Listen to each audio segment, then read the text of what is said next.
This is Vermont Edition. I'm Michaela Lafrac. Today is the first installment of our annual fall series, School Stories.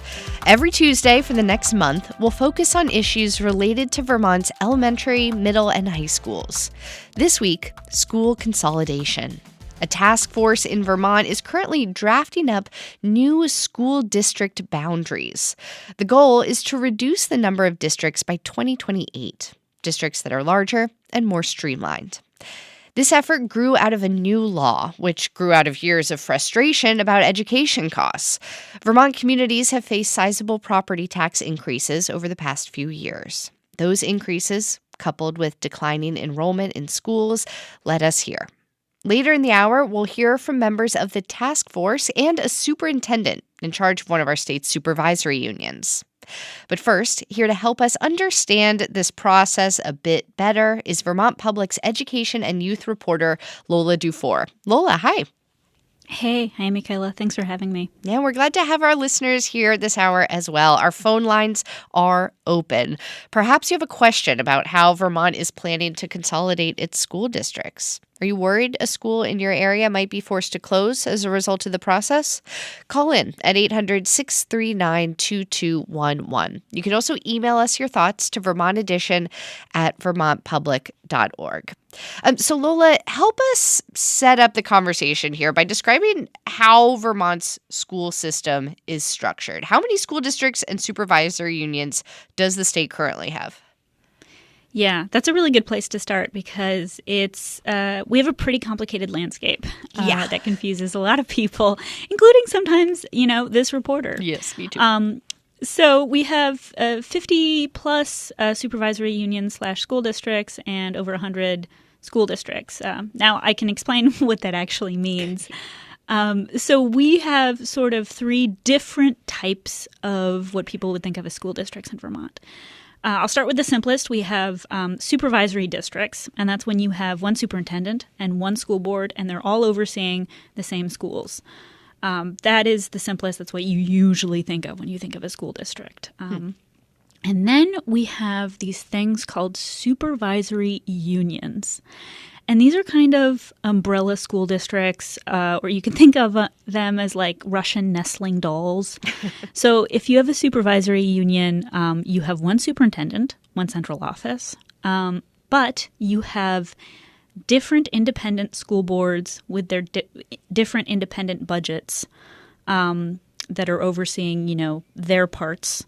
And then the supervisory union provides central office support and special education support for all of those school districts.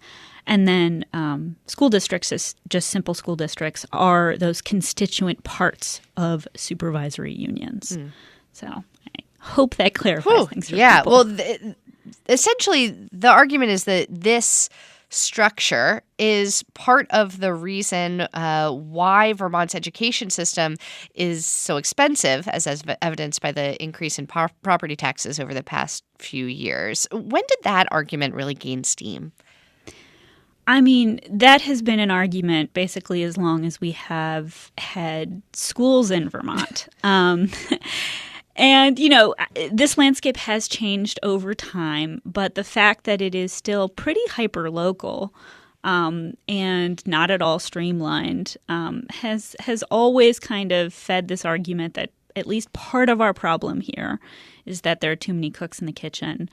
And, a lot of superintendents would tell you, yeah, we have too many superintendents. We could have fewer. But I think the larger financial concern that people have when it comes to a very complicated hyperlocal system is just that budgetary decisions are made with mostly just the very hyperlocal system in mind, and that regional conversations are harder to make, and that also quote unquote difficult decisions about, say, like closing a school and going next door are much more difficult in this context. That's the main kind of financial concern with a hyperlocal, pretty complicated system. Because, if you fired every superintendent in the state and replaced them with like one superintendent and, AI was doing the rest, you would save, like I once asked this question to the head of the Superintendent's Association. They were like, "Oh yeah, I think it's like $5 million, which is real money, but we spend more than $2 billion on schools, so it's not as simple as simply reducing the number of superintendents." Okay, so that's just one piece of the pie here. Well, the state legislature passed a law to move forward with this mammoth education overhaul of our entire system and the way that we fund education in Vermont. One element of that plan is to create this task force focused on school redistricting. That started up at the beginning of August. Tell us a little bit about this task force. Who's on it? Yeah, so a majority of its members are current lawmakers split between, the House and the Senate. There's also Democratic and Republican representation on there. And then there are retired superintendents and retired business managers. And so the idea there was that we should have lawmakers on this task force because ultimately lawmakers will have the final say and it's, their responsibility. But also people wanted input from folks who had direct knowledge of what things were like on the ground, but also no vested interest because they're no longer working in the system. And that was the rationale behind the makeup of the task force. Although, that was controversial in some corners. Some people wanted it to be only retired education folks because they thought that the results of their work would be less political. And then, the other side argued like this whole thing is a political process and lawmakers are going to have the final say. So, if we stick lawmakers on there now, we're more likely to come out with a map that can make it through the political debate that we will be having about it. Well, no decision is easy, but we have what we have. A couple senators, a couple representatives, a couple retired superintendents, and school business managers. Does the state's education secretary, Zoe Saunders, have a role here?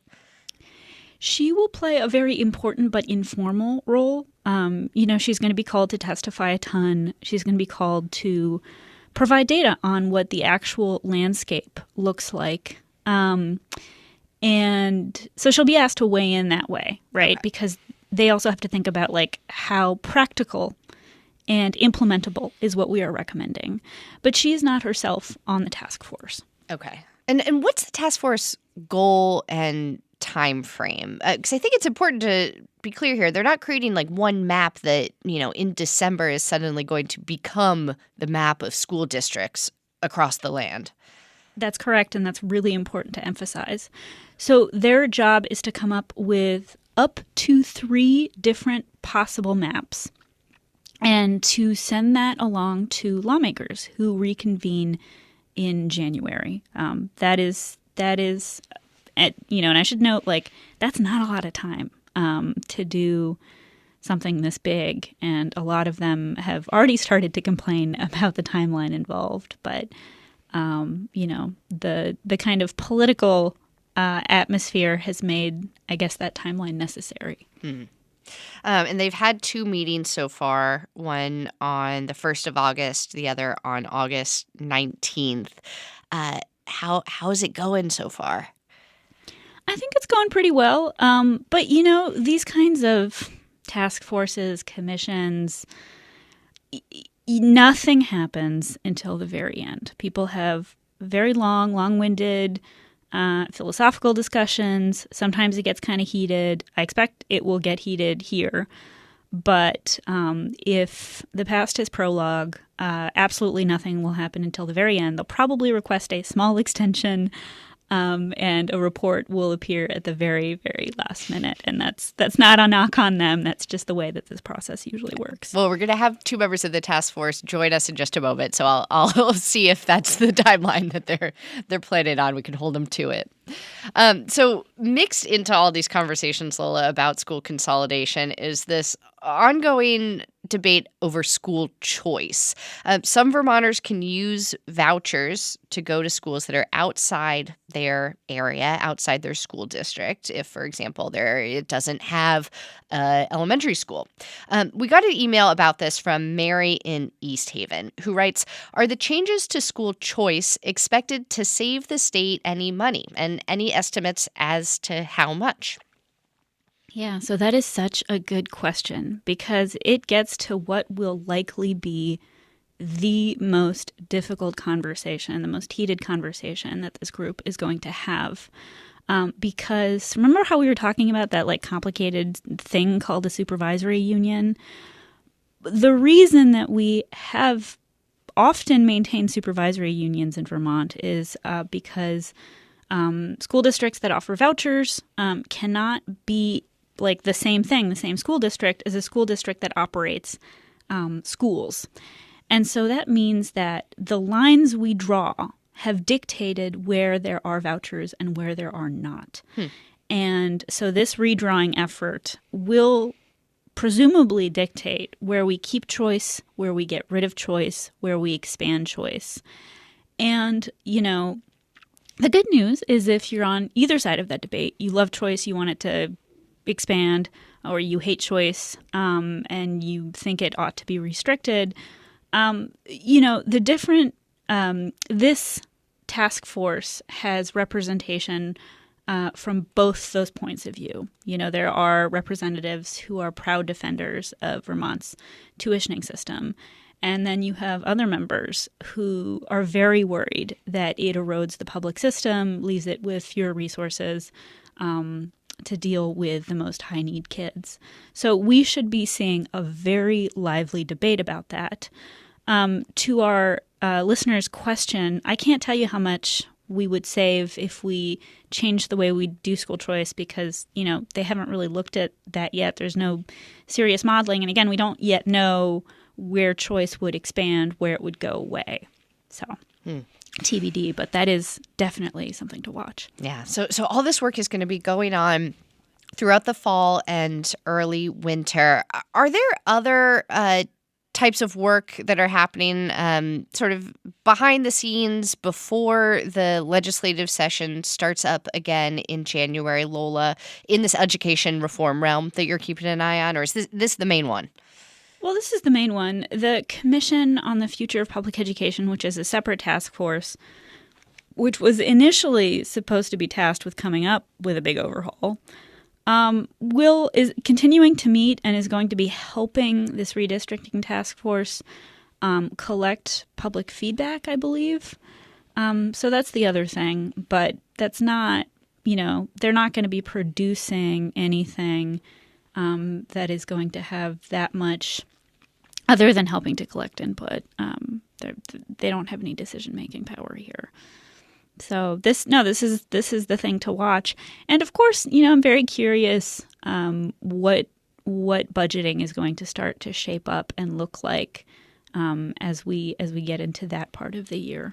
Because I think, very clearly how stressful that is or not will probably trickle into the discussions we have about redistricting. Yes, we certainly saw that happen the last couple legislative sessions. Well, education reporter Lola Dufour, you have a lot of work ahead of you, and we're so glad you're here to help us parse through these complex issues. Thank you so much for your time today and joining us from Montpelier. All right. No problem. Thanks for having me. Bye. All right, we have to take one quick break here, but when we come back, we are going to hear directly from members of the redistricting task force about the tough conversations they've been having over the past month. Now is also your time to share your thoughts on school redistricting and consolidation with them. You could call in at 800-639-2211. We'll talk more in just a minute on Vermont Edition. Stay with us.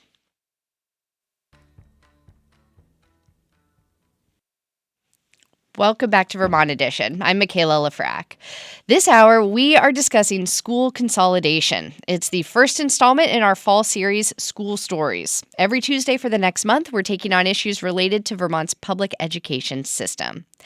As we just heard, Vermont has set up an 11-member task force to make recommendations for lawmakers about how to restructure our school districts. We're joined now by two members of that committee. Representative Rebecca Holcomb is a Democratic state rep from Norwich. She was Vermont's Secretary of Education from 2014 to 2018. Representative, welcome. Thank you for having me here. Yeah, it's good to see you again. We are also joined by Jay Badams, the former superintendent of SAU 70, an interstate school district in the Upper Valley. He just retired last year. Jay, welcome. Hi, Michaela. Thanks so much for including me. Yeah, we're very glad to have you. And we are joined by a current superintendent, Jamie Konarny of White River Valley Supervisory Union in Central Vermont. It serves 10 towns and 6 school districts. Jamie, welcome. Michaela, thanks for having me this morning. And listeners, you can join us as well. Give us a call at 800-639-2211 or send us an email to vermontedition@vermontpublic.org. Representative Holcomb, you have called this work of this task force the biggest governance reform in more than 100 years. That's what's going on with our education system right now. How high should our hopes be, or has the legislature bitten off more than it can chew? Well, first of all, Michaela, because I'm a lifelong educator, I have to start by saying thank you to all the educators who are showing up next week and taking care of our kids and showing up every day, no matter what they're thinking might be happening at the state level. What I said at the state, I think you're referring to a quote at the task force meeting, and the enormity of what we're being asked to do is quite substantial. I was just talking with Jamie out in the hallway about how back in 1890, we had about the same number of kids, but we had, I believe, over 2,000 school districts at the time. So we do episodically in Vermont go through these periods of saying, hey, we have too many districts, we're too expensive, we want better education. And this is one of those moments because we have been tasked with figuring out how to, in basically at this point, 6 meetings, still with no data, to try to figure out how to reconfigure the state. And it's a daunting task. And frankly, if there is no data, I don't know that there are new lines, but I do think that what we can do is help Vermonters think about how do we hold on to what we care about most? How do we make sure our kids are safe, our communities are strong, particularly in face of some of the chaos and disruption we're seeing at the federal level. What data are you waiting on? We're waiting on some pretty basic data that's accurate around enrollment, on current legislative initiatives. I know the legislature asked in 2022 for recommendations on a statewide calendar. We still don't have it, so it's been asked for again. Data on performance, including in some of the approved independent schools that potentially are the schools that we're going to depend on to serve kids in some of our parts of the state. So all kinds of data. A piece of data that I'm particularly interested in is the cost drivers. We talk a lot about how education is too expensive. I hear all the time from people who are saying, hey, I just know that if I really work hard, there's health care that I can afford when I need it. I have a good school for my kids. I can pay my bills and have a little left over for vacation. Vermonters are hurting right now, and we have to take that really seriously, particularly as we're staring down some potential federal cuts, and be asking, how do we organize now to be strong and resilient? Take care of our kids because we have no future without them, but to do so in a way that's as respectful as possible of people's wallets. Yeah. We have a lot of work ahead of you. And Jay, you just retired after decades as a school superintendent. Why did you decide to join this task force? I feel like there's lots of other fun things you could be doing. I guess I'm always attracted to a challenge, and I love problem solving. And this is one that I, as a resident, in fact, I'm a resident of one of your other guests' districts, I have a stake in it as well. And furthermore, I believe public education is just a bedrock of our democracy, and we're being tasked, as Rebecca mentioned, to make a very significant reform, or at least a proposal for a significant reform in a very short amount of time. And so I thought that if my experience is of any use, this would be a great place to deploy it. Yeah. So the goal here is to create new school districts that have between 4,000 and 8,000 K-12 students. And there's only one district in the state right now that has that many students, Champlain Valley School District. Jamie, I know you're a little wary of some of these consolidation efforts. Can you tell us why? Yeah. So the act actually includes supervisory unions of up to 4,000 to 8,000, taking into account whether or not proximity makes sense for that to occur. And so, one of the things that I'm concerned about is this idea that in order to get to 4,000 students in the rural parts of Vermont, you're going to look to have to consolidate multiple school districts into what I worry becomes a decentralized type of position for boards in regards to it becomes depersonalized decision making, becomes very centralized, and I worry about what the outcomes could be for some of our rural community schools, of which I represent and serve in the White River Valley Supervisory Union. So, what would look different for a family in your area if, say, they were suddenly part of a much larger school district? So, I serve 10 towns across 3 counties, and we have 6 districts that work together interdependently to serve students via the supervisory union model. And so to get to, let's say, 4,000 students, that may mean that we're then looking to add students from, if we were to go to north, all the way up to Barrie. And so now you're looking at taking on a 4th county. And now you're looking at possibly adding another, let's say, 6 towns. And so now we've got a 16-town supervisory district with one board. And what I worry about is board members in Barrie trying to make up decisions what best would serve students, for example, in Rochester over in that valley. And the concern that I get, and we have some evidence of this occurring at times around unified districts, is that board may make some decisions to make closures of schools. They're going to have significant impact on our students, but also on the long-term success of our rural towns and communities. Yeah. Representative Holcomb, I imagine this is a monumental task to try to create a system that is going to work for all these very disparate parts of the state. Jamie and his colleagues are going to have very different goals than, say, somebody in Burlington or Champlain Union when it comes to the structure of their school district. How is this task force biting off these kinds of questions that Jamie's bringing up here? I think actually Jamie's system is a perfect case study because I think we can learn a lot about the challenge before us if we look at his communities. I think the task force can play an incredibly important role in helping Vermonters understand both what their education system actually is and isn't and how it might work better for kids. I mentioned earlier that if I were doing this process, I would start with what's driving higher cost. And one of the things we know in Vermont is that we spend about $2,000 more per kid on average on social services in schools than our neighboring states.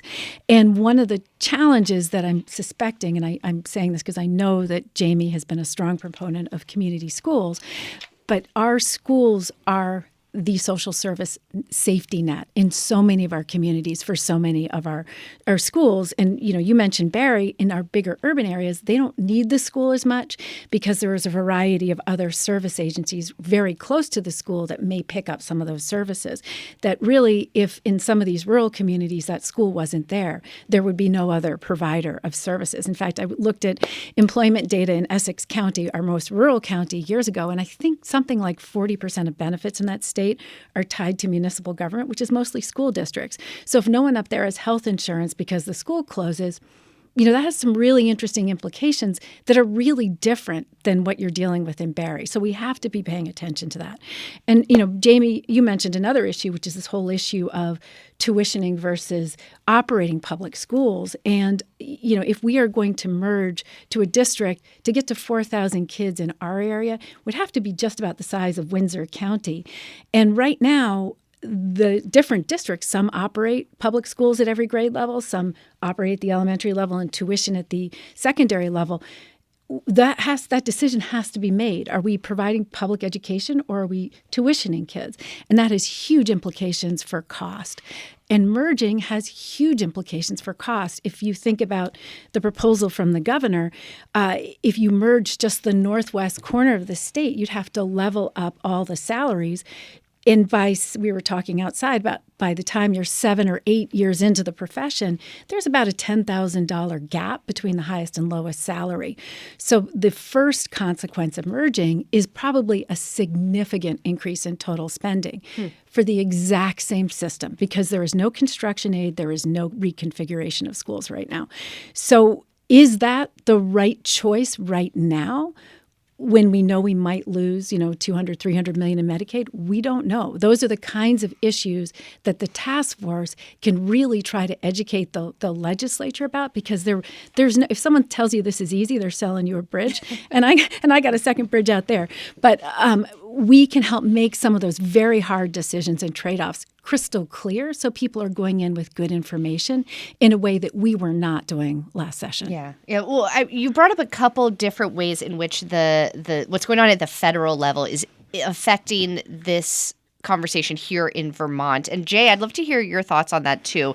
Are there things going on at the federal level, such as these looming Medicaid cuts, that are affecting how you approach the work of this task force? Well, yes and no. So in the short run, I see all sorts of potential complications, but we're always going to have sort of a back and forth at the federal level, and this current administration will be done at the end of its term, and another one will come in. And I think really when in terms of overall funding, it's a small percentage of our overall funds that we deal with in terms of the federal dollars that we receive. I don't see that as a huge issue. I think getting our system right will help us to weather those ups and downs in the federal policymaking realm. Right. Well, we have a call coming in from Jim in Middlebury. Jim, you're on the air. Go ahead.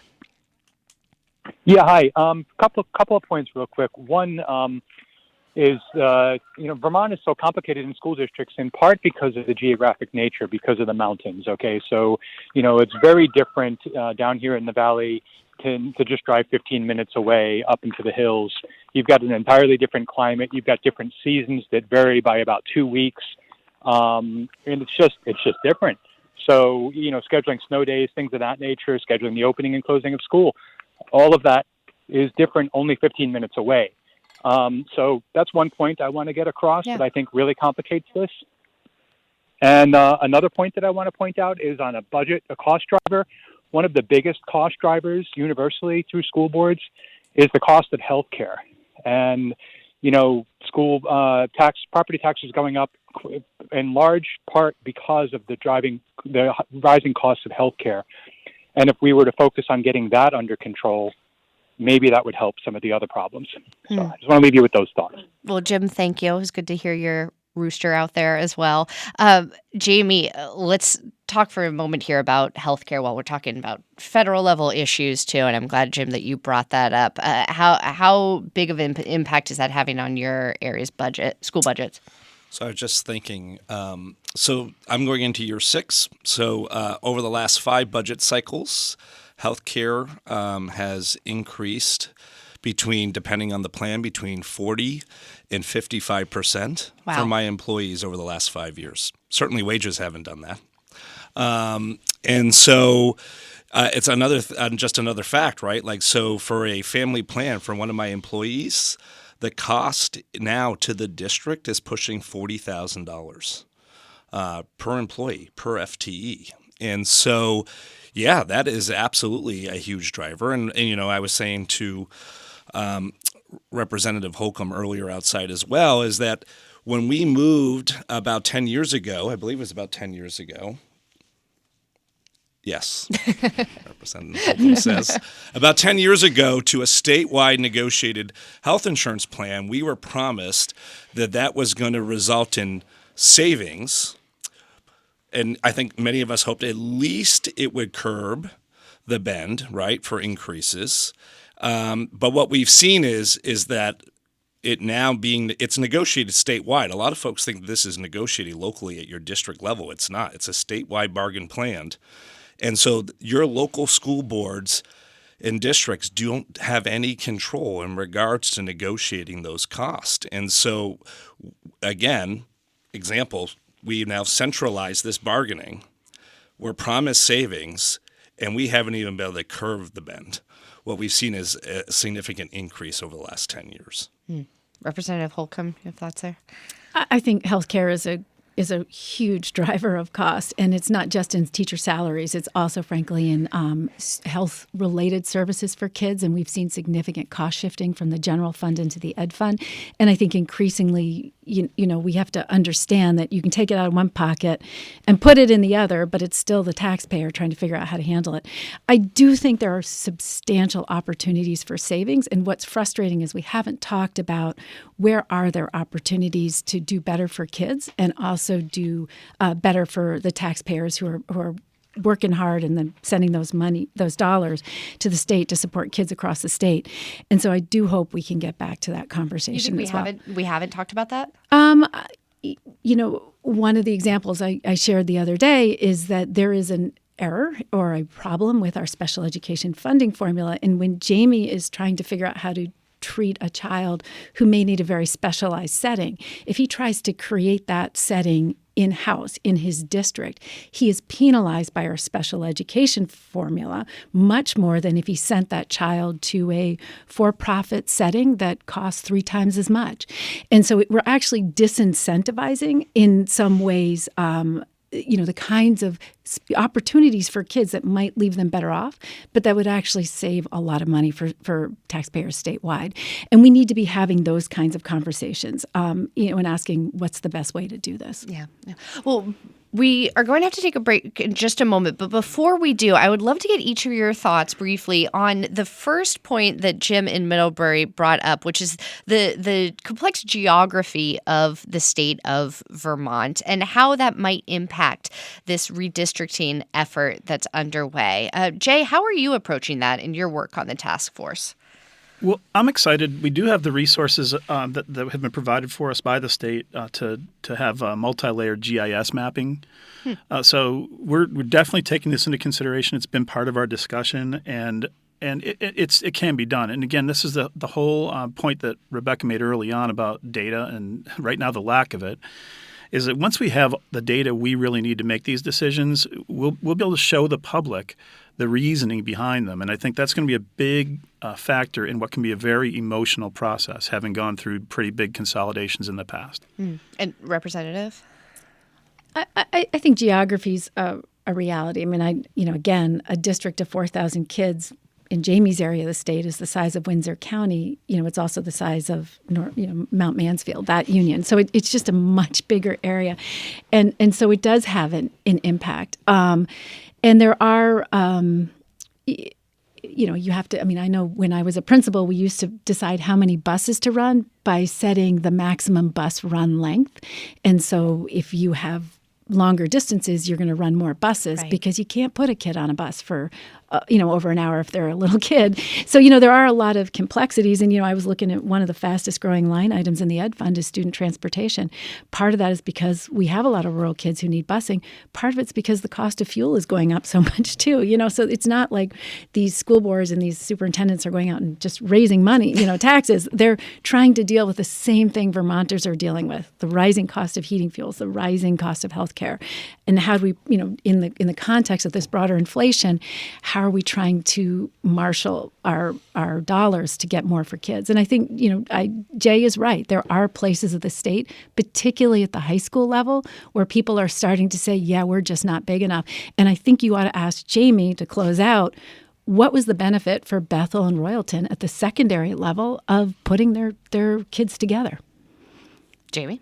First, I want to answer the first question. Yes, please. Yeah, let's talk geography first, then we'll get to that. So, I'll give you an example, right? Yeah. So, Granville-Hancock closed their elementary school during Act 46. So, they are a complete non-operating choice district. And those students tend to go where their parents work in that valley. Mm-hmm. And having families still to move to that valley in that area in Granville and Hancock, I think as Vermonters, we all want that. And so when we think about rural, we have to be very careful to not assume that choice in that example means that they just get to go pick a ski school, right? They're tending to go to public schools, and a majority of them, and they tend to go in the direction that their guardians work, their caregivers work. And so we have to take all of that into account when we think about rural. Mm-hmm. And I imagine that's the kind of data that will be really helpful for you all on the task force to have. That's some of the data we've asked for. Yeah. Okay.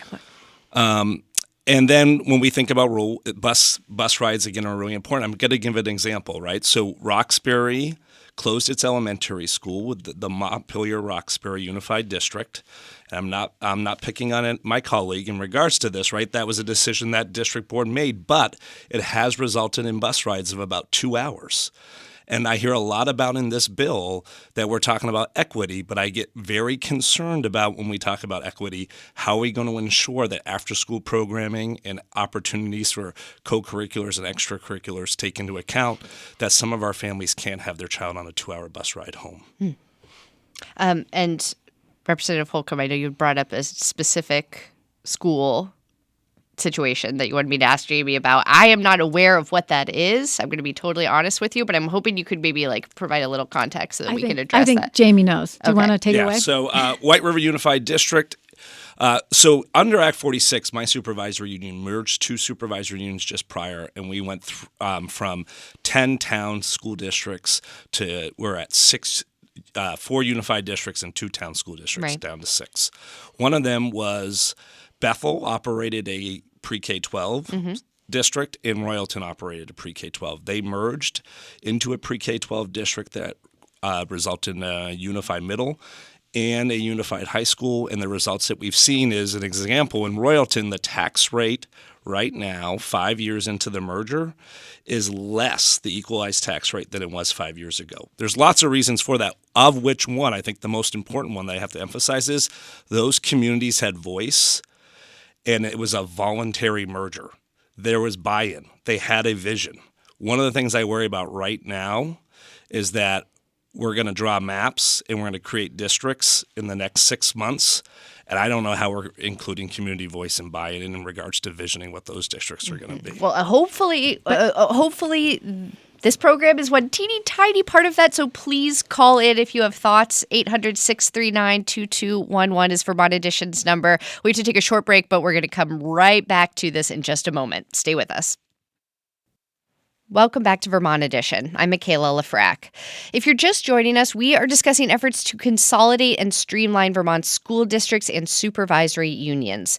It's part of a much larger legislative plan to overhaul the state's K-12 system and hopefully make it run a bit more smoothly and maybe cheaper, too. This is the first in Vermont Edition's 5-part weekly series on education, School Stories. Our guest this hour, our Democratic State Rep. Rebecca Holcomb from Norwich, who is a member of the School Redistricting Task Force. She's working alongside Jay Badams, the former superintendent of SAU 70, which is an interstate school district in the Upper Valley. And Jamie Kinarney, is with us as well. He's the superintendent of White River Valley Supervisory Union. Now, Jay, I really wanted to ask you about some previous experience that you had working in Erie, Pennsylvania. When you were the superintendent there, you all were facing a budget shortfall. And as I understand it, you ended up having to close some schools. I'm curious what you learned from going through that process that could apply here in Vermont. I'd say the number one thing we learned was the importance of transparency and ensuring that we had data to make those decisions. And I've been harping on this, but we still are waiting for accurate data that we can use to help make these recommendations for new boundaries. In Erie, I started out with my very first year in the superintendent seat. I had a $26 million shortfall and a $180 million budget, and there's no way to get around reducing staff. And we also knew we had excess capacity in our buildings. We had 4 high schools, each of which could accommodate 2,000 kids.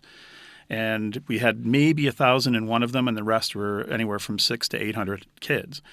And so deep-seated loyalties, these are always emotional decisions. There was a real resistance to any sort of consolidation or closure, but we spent over 2 years working on this. We worked with some experts in GIS mapping to plot where every single kid lived. We found in that process that there were schools that had been built in the 1920s or even earlier that were in locations that no longer had a residential area. They had become industrial areas or public property, parks, and so forth. And so students weren't even going to schools that were in the same location, or they were going to schools outside the location where they would normally live. And so having all that data at your disposal will help make better decisions, and being, as Jamie suggested, listening to our public and addressing their very real concerns with facts and with really reliable and accurate data will help them come to the conclusion on their own in many cases. And that's really what the story of Erie's consolidation was. We went from 23 schools down to 18. We had seen a population drop even during my tenure there. I was there for about 20 years. We had gone from a high of 13,000 students down to a little over 11,000. And we're facing that same sort of population decline here, and we really need to go through this work. I just hope that we have adequate time to do it.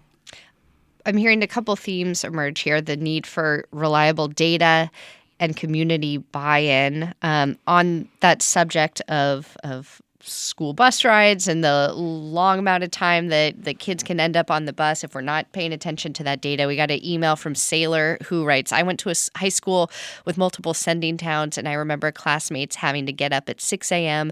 just to catch the bus for school at 8 a.m. One school ended at 3 p.m. They wouldn't get home until as late as 5 or 6, a scenario that I know everybody here is hoping to avoid.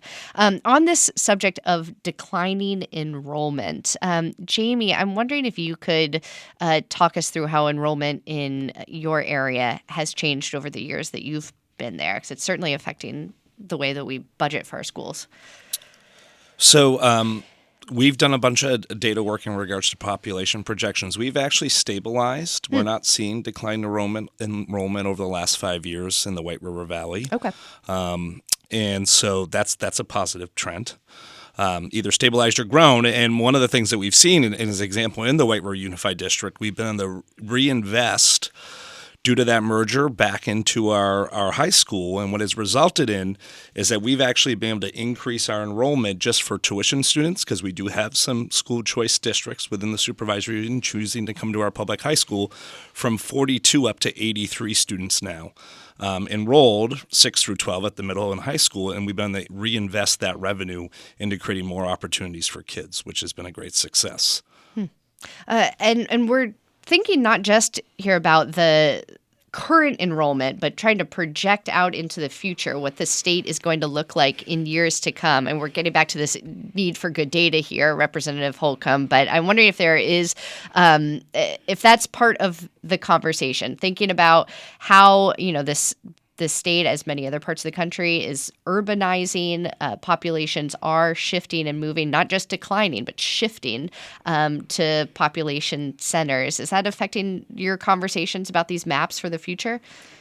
Again, we have not received data, but many of us have experienced. And, I remember at the peak of our enrollment, I was responsible for forming a new interstate school district, the Rivendell district.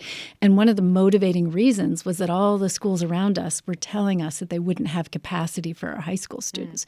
So we actually started a high school and built a unified district to provide and make sure that every kid in our region had easy access to a really good school that would give them a fair chance. And here we are, and, 20, 30 years later, we've lost consistently population, and our schools have a lot of capacity in them. No one expected that. Everyone thought it was going to go the other way. We have a very old population. I think we're the second oldest state in the country. And I was joking with someone else in the task force that a lot of us may not be around in 20 years. So who knows what it's going to look like in 20 years. And certainly with all the emphasis on construction and building of new housing, it's possible we'll see a resurgence of interest, not just in buying a vacation home in Vermont, but buying an actual home and calling Vermont our home in a way, and making it affordable so working families can actually live here and do that. And so certainly that's our hope. schools have to accommodate those ebbs and flows. That's just part of what they do. Thank you again to everybody out there working really hard to welcome and embrace whoever walks in the door, because that's what public education does. And we'll never know for sure. What we can do is do better. And again, I think there are many ways to approach this. I am hopeful that whatever we do, when I look at what's driving cost, it's not instruction and it's not improving teaching. If we want better for kids, we have to figure out how to put teaching quality back at the center of our conversation.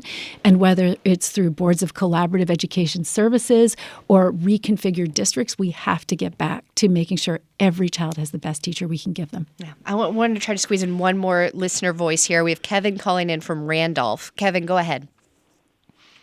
Oh, hi. Thank you. I have to give a slight disclaimer. I've worked for two of your guests. I have the utmost respect for everyone on this call and education, so they might even know my voice. Two quick points. One, I'll go to transportation second. The first is academic services. I so much agree with what Rebecca's been saying. The services have increased so much and so well intended in Vermont, though, that's driving up the cost.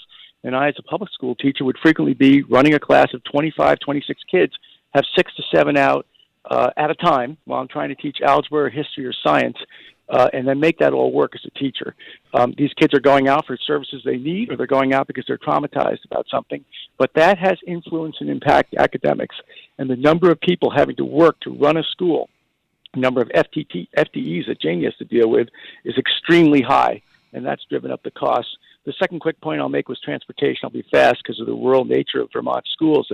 Jamie mentioned up to 2-hour bus rides, and I can assure you I've been at several schools across the state and seen the same thing. And now what we have is something that's conflicting with state policy. We have parents and guardians and grandparents picking up kids to avoid those long rides, sitting in long lines at schools with emissions running, anti-idling rules being violated, and climate change gases being poured into the atmosphere. 2 quick points. Thank you for what you do, everyone. Schools, it's the best job on the planet. The kids mean the most, and I appreciate your discourse today. Thank you, Kevin. That is the voice of a teacher who knows how to squeeze in the end of a lesson plan before a bell. Jamie, it sounds like you know Kevin. I do, yeah. What do you think of the points he's making there?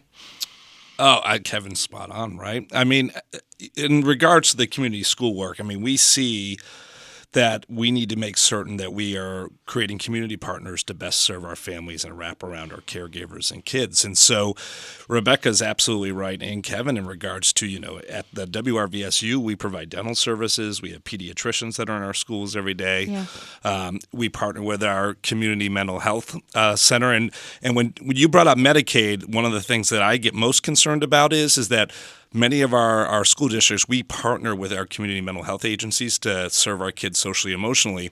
And the Medicaid funding that could take and hit those regional centers is a major concern that I have in regards to making certain those partnerships can move forward. Right. There's a lot to consider here. We only have about a minute left. I just want to give our listeners a chance to understand what will happen next with this task force. You've already met twice. Jay, do you have another meeting on the books? We do. We're meeting September 10th, and I go back to, I really appreciated Lola's prediction at the beginning of this segment. She tells it like it is. That everything will happen in the last session, because I've not been on a task force like this before, and I've been following the advice my wife always gives me at family gatherings and kind of listening more than I'm speaking. But I do think we need to start digging into some of the issues that you've already raised through this conversation, like school choice, like escalating health insurance, building construction and maintenance needs, PCBs, all these things that really influence the cost side of the challenge we've been given. And I agree with both Jamie and Rebecca that we have to keep our students at the forefront of that thinking, even as we're considering how to do things more efficiently. So much agreement. I think this is going to be easy, guys. No. Well, you made the mistake of inviting 3 educators, and I think we make our decisions through the lens of what helps kids and what helps communities, and our superintendents they actually are accountable to communities, not just on kids, but also on finances. I remember being in a town meeting and being asked how much money we spent on pencils. People care. They really care about their tax rate, but they also want to do well for their kids. So finding that sweet spot. I hope what you took from what Jamie and Jay were saying is that there are places where scale makes sense, and there are places where scale may be a problem.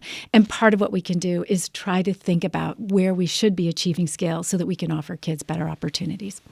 Representative Rebecca Holcomb, Jay Badams, former superintendent of SAU 70, and Jamie Canarney of White River Valley Supervisory Union. Thank you all so much for having this conversation with us today. Thank you. Thank you very much. Thank you, Michaela. All right, that's all the time that we have for today. But in future installments of our School Stories series in September, we're going to be talking about school meals. We'll hear from some new college presidents in our region and much more. Our show today was directed by Aaliyah Papes and produced by Daniela Fierro. Our call screener was Rick Barrett.